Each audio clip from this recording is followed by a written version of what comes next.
Grüß euch Leideln, heute zum zweiten Teil von der S1000RR 2019. Ja, was ist jetzt geschehen bis jetzt? Also ich habe es jetzt gesehen das letzte Mal im Video, da haben wir es einmal serienmäßig runtergemessen. Jetzt ist es darum gegangen, der Besitzer von dem Ding hat den einmal für die Rennstrecken hergekriegt, hat der Akrapovic komplett drauf gemacht, hat sich eine Verkleidung besorgt. Und das Wichtige war natürlich, wenn wir einen Akrapovic drauf hat, bin ich einmal gleich hergegangen, habe es eben fetter gemacht, damit wir kein Problem nicht haben und wir das einmal anpasst. Was wir jetzt da haben, ist rein um Funktionsgeschichten gegangen, also sprich nichts um Leistung, sondern wir sind jetzt einfach hergegangen, haben die ganzen Kloppenstöder wegprogrammiert, wie gesagt, die Spritmenge anpasst und dass eben Rennstrecken tauglich ist, dass er mit einmal fahren kann hauptsächlich. Ja, leistungsmäßig haben wir schon gesehen, auch ein paar andere Messungen, wo Akrapovic drauf montiert ist, also wenn es nur drauf montiert und fetter stößt, habe ich ja angenommen gehabt, dass eine Leistung zuwachsen wird. Momentan noch nicht. Also ja, da muss man erst nachsuchen nach der Leistung.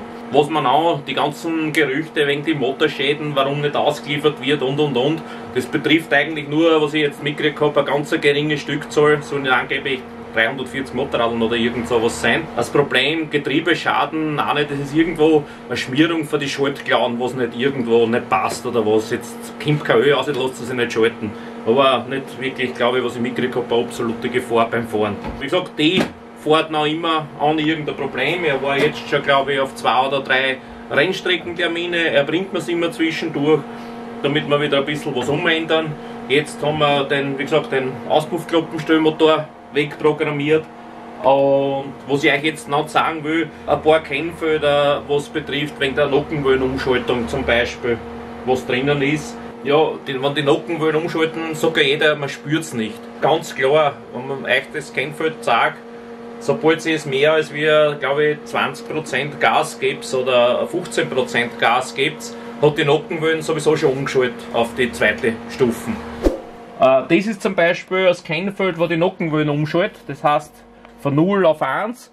Überall, wo 255 steht, hat es schon umgeschaltet. Das ist auch der Grund, dass man es nicht merkt, weil das ja, schaut mal, bei 4000 ist der Punkt, was umgeschaltet. Bei 4250 hat es umgeschaltet. Das ist die Motordrehzahl, da oben ist eigentlich die Drosselklappenstellung. Und in dem Bereich befindet sich eigentlich ganz selten. Darum merkt man es einfach nicht, wenn das umgeschalten wird.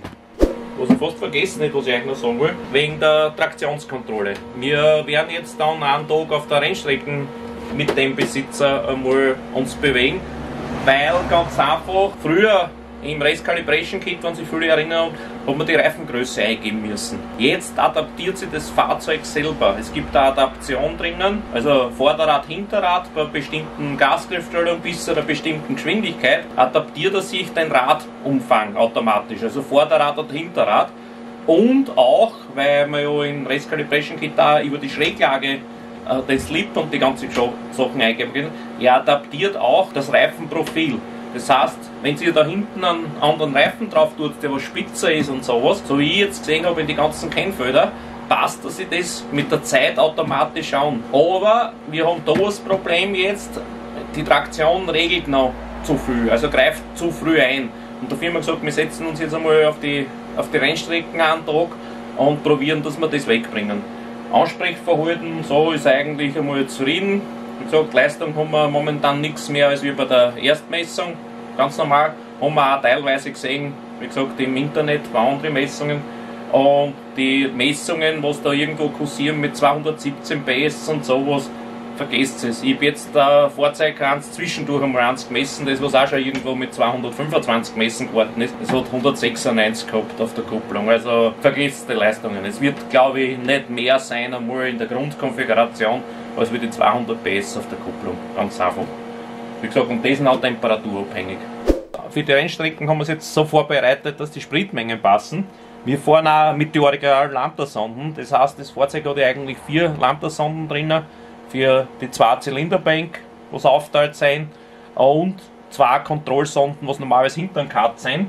Wir haben mal die komplette Spritmenge anpasst, dann haben wir die Lambda-Kennfelder anpasst, dass wir es einfach fetter kriegen, lassen das Ganze noch über die Lambda regeln. Das heißt, jetzt in dem Betrieb, wie wir fahren, sind wir absolut nur auf der sicheren Seite. Wir haben mal gesagt, wir wollen schauen, dass wir mit dem offenen Auspuff, dass man da kein Problem kriegt. Und es ist halt momentan Testphase. Funktioniert aber recht gut, die Retourmeldungen, was wir gekriegt haben. Und das, so wie es da jetzt ist, können wir das eigentlich schon als Basisflash anbieten, wenn einer auf die Rennstrecken will und einfach fahren will, wenn er eine komplette Anlage hat. Das bieten wir als Fastflash an, das heißt wieder ECU zu uns schicken, wir schreiben ein File drauf und ihr kriegt die ECU wieder zurück, steckt es rein und könnt eigentlich einmal mit so einem Basis-Rennstreckenfahrzeug ohne Sorgen auf der Rennstrecke fahren.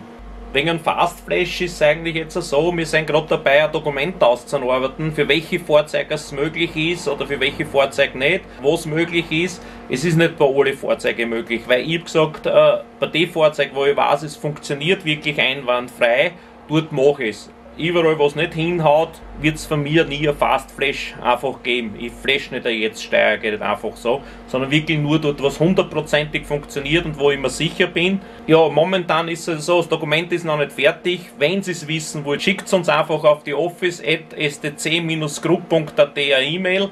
Ich sage euch dann möglich, nicht möglich oder was möglich ist. Wie gesagt, demnächst wird das Dokument fertig und dann könnt ihr es einfach schicken. Wir bieten es momentan zum Beispiel für die BMW R1250 GS, RT, alles was K50 ist, an.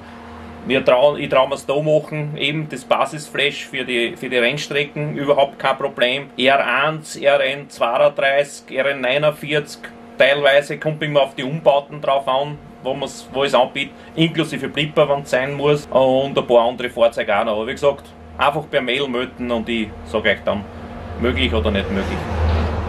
In dem Sinn wünsche ich euch noch frohes Schauen und beim nächsten Video. Viert euch!